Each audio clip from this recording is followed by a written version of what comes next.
I would be remiss as a scientist who studied this if I didn't mention the following two things. The first is that, most importantly, we need to do, as a society in this country and globally, whatever we can to reduce population. It's heart-wrenching. When Dot McGarry looks at the video, she sees her 14-year-old daughter Courtney being assaulted in the halls of Reeths Puffer High School. A fight in a Cincinnati high school between two sophomores has ended up on YouTube. The video shows the aggressor hitting the victim in the head, kicking and knocking her with a chair. Officials say the student has been suspended for 80 days, but the suspension could be reduced if the student chooses to get anger management counseling. I would be remiss as a scientist who studied this if I didn't mention the following two things. The first is that, most importantly, we need to do, as a society in this country and globally, whatever we can to reduce population. It's the master variable that controls everything. No security showed up before the victim struggled to her feet and fled with the attackers hot on her heels, bent on battering her more with fists and kicks. I wouldn't exaggerate. There are a lot of fights here. I mean, it's not like this is a bad school, but there's a lot of bad kids in here. Like, it's fights every day. I was just about to be involved in a fight today. When we told the school district about this video posted on the internet, they came back with a written statement hours later, claiming school officials responded immediately and the students involved were suspended and will face disciplinary action that could include, quote, referral to a transition school and or expulsion. Every day is fights. I mean, this school is, it's not a bad school, it's just the kids in this school that makes the school bad. The offending students, the district says, have been arrested. Some students claim this kind of violence is all too normal at Edison. I'm coming to pick up my daughter right now because they don't do nothing. But she got beat up last year by how many people? 15 people or more. Ophelia Rivera tells me her daughter was attacked by more than a dozen students last year. Brutal violence is no stranger to Edison High and many other city schools as well. Here's graphic video of a savage attack here at Edison on this very sidewalk in front of the school last fall. A veteran police officer who patrols the Edison High area in the morning and at dismissal time says this school is, and I quote here, off the hook. Plenty of fights here each week. He says girls are the worst. And one of the problems here is an all-girl gang called the Tinkerbells. Tonight, school district officials say violence at Edison is down 10% from last year. In Hunting Park, Vernon Odom, Channel 6 Action News. And what I mean by this is not just in the developing world, where it's a known fact that empowering women has been a proven strategy to make healthier, wealthier, and smaller families. Everything is right, and people are already talking about their resolutions. I have some girls here from Florida and West Virginia, and your resolution is? To kiss a New York City firefighter. Oh, and you? I'm gonna stop dancing in public. Dancing in public. And you? Don't date ugly guys. Don't date ugly guys. And my friend from West Virginia, your resolution is? To sing like Miley Cyrus. Miley, you got me.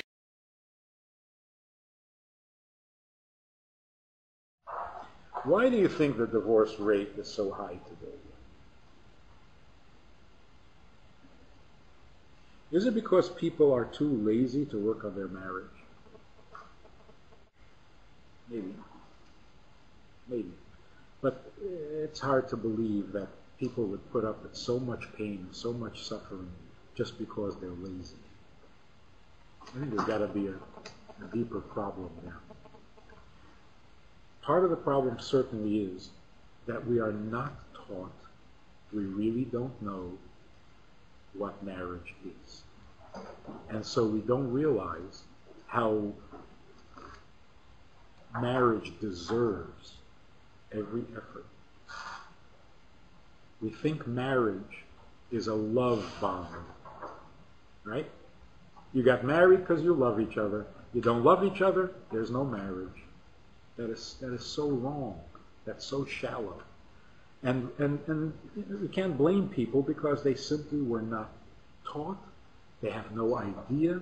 They were not given any explanation as to what marriage is, and therefore they go by the popular notion. I love you, we get married. I don't love you, we're not married. That's really so wrong. And what I mean by this is not just in the developing world, where it's a known fact that empowering women has been a proven strategy to make healthier, wealthier, and smaller families. We are, as a sex, infinitely superior to men. Elizabeth Cady Stanton. All men are rapists, and that's all they are. Marilyn French, authoress, later advisoress to Al Gore's presidential campaign. Men's sexuality is mean and violent, and men so powerful that they can reach within women to construct us from the inside out. Satan-like, men possess women, making their wicked fantasies and desires women's own. A woman who has sex with a man, therefore, does so against her will, even if she does not feel forced. Judith Levine, author of My Enemy, My Love. All sex, even consensual sex between a married couple, is an act of violence perpetrated against a woman. Catherine MacKinnon. Men who are unjustly accused of rape can sometimes gain from the experience. Catherine Commons. The nuclear family must be destroyed. Whatever its ultimate meaning, the breakup of families now is an objectively revolutionary process. Linda Gordon. I feel that man-hating is an honorable and viable political act, that the oppressed have a right to class hatred against the class that is oppressing them. Robin Morgan. We can't destroy the inequalities between men and women until we destroy marriage. Robin Morgan. To call a man an animal is to flatter him. He's a machine, a walking dildo. Valerie Solanas, authoress of the Scum Manifesto. Life in this society being, at best, an utter bore, and no aspect of society being at all relevant to women, there remains to be civic-minded, responsible, thrill-seeking females only to overthrow the government, eliminate the money system, institute complete automation, and destroy the male sex. Valerie Solanas, Scum founder, Society for Cutting Up Men. Since marriage constitutes slavery for women, it is clear that the women's movement must concentrate on attacking this institution. Freedom for women cannot be won without the abolition of marriage. Sheila Cronin, the leader of the feminist organization Now. I want to see a man beaten to a bloody pulp with a high heel shoved in his mouth, like an apple in the mouth of a pig. Andrea Dworkin. Marriage is an institution developed from rape as a practice. Heterosexual intercourse is the pure, formalized expression of contempt for women's bodies. In my own life, I don't have intercourse. That is my choice. Under patriarchy, every woman's son is her betrayer and also the inevitable rapist or exploiter of another woman. The annihilation of women's personality, individuality, will, character, is prerequisite to male sexuality. Men love death. In everything they make, they hollow out a central place for death. Let its rancid smell contaminate every dimension of whatever still survives. Men especially love murder. In art they celebrate it, in life they commit it. They embrace murder as if life without it would be devoid of passion, meaning, and action. As if murder were solace, stilling their sobs as they mourn the emptiness and alienation of their lives. Men are rapists, batterers, plunderers, killers. These same men are religious prophets, poets, heroes, figures of romance, adventure, accomplishment, figures ennobled by tragedy and defeat. Men have climbed to the earth, called it her. Men ruin her. Men have airplanes, guns, bombs, poisonous gases, weapons so perverse and deadly that they defied the authentically human imagination. All by Andrea Dworkin. Feminism is the theory, lesbianism is the practice. Ty Grace Atkinson. When a woman reaches orgasm with a man, she is only collaborating with the patriarchal system, eroticizing her own oppression. Sheila Jeffries. You grow up with your father holding you down and covering your mouth so another man can make a horrible searing pain between your legs. Catherine MacKinnon, prominent legal feminist scholar, University of Michigan and Yale. The more famous and powerful I get, the more power I have to hurt men. Sharon Stone, actress. The proportion of men must be reduced and maintained at approximately 10% of the human race. Sally Mira Gearhart. In the future, if there is one, it is female. If life is to survive on this planet, there must be a decontamination of the earth. I think this will be accompanied by an evolutionary process that will result in the drastic reduction of the population of males. Mary Daly, former professor at Boston College. I believe that women have a capacity for understanding and compassion which men structurally do not have. Do not have because he cannot have it. He's just incapable of it. Barbara Jordan, former congresswoman. All men are good for is fucking and running over with a truck.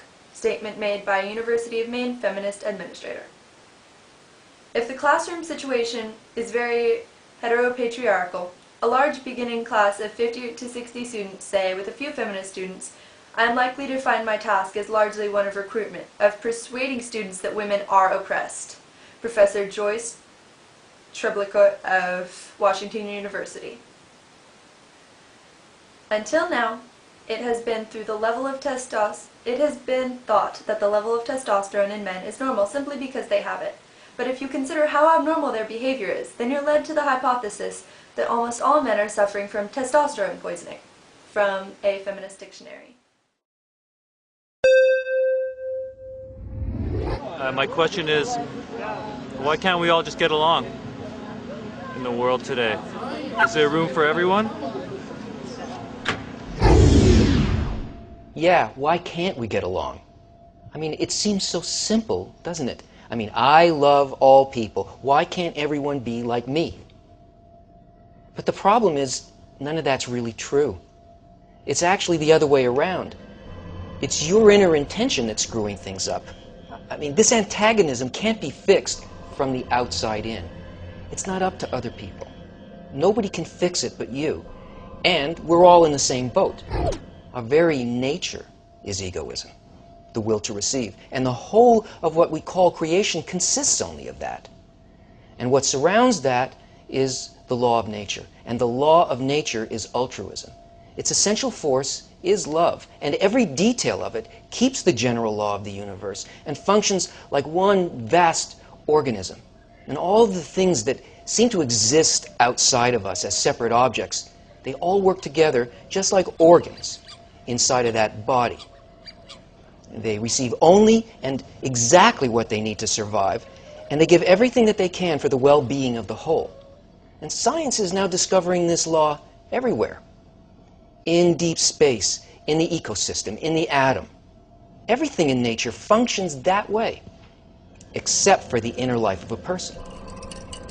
The law of human nature is just the opposite, to receive as much as possible to satisfy the self, which always ends up being at the expense of others. Can you imagine how long a human body would last if it was made up of cells that thought and felt the way that we do? How? I mean, that's the very definition of cancer, isn't it? Right now, everything that we do, even the most outwardly kind and generous acts, are done only with the intention for self-satisfaction. Okay, it's not our fault. We were built this way. But as long as we rely on our created nature to guide us, we're never really going to get along or love anybody else, no matter how nice we think we are. Our inner life wasn't designed as a place to obsess about ourselves. It's the place of transformation and connection with the law of nature, the singular force of love. So, to heal the global hatred that you see all around, you need a method of using your egoistic nature in a way that allows you to rise above it. That's why all the religions and the deepest dreams of our hearts say we must love our neighbor as ourselves. Love others exactly as you love yourself, putting their interests before anything else, just like you do with your own right now. Because nobody can fix this but you. All religions preach that, but only the wisdom of Kabbalah explains how to realize it.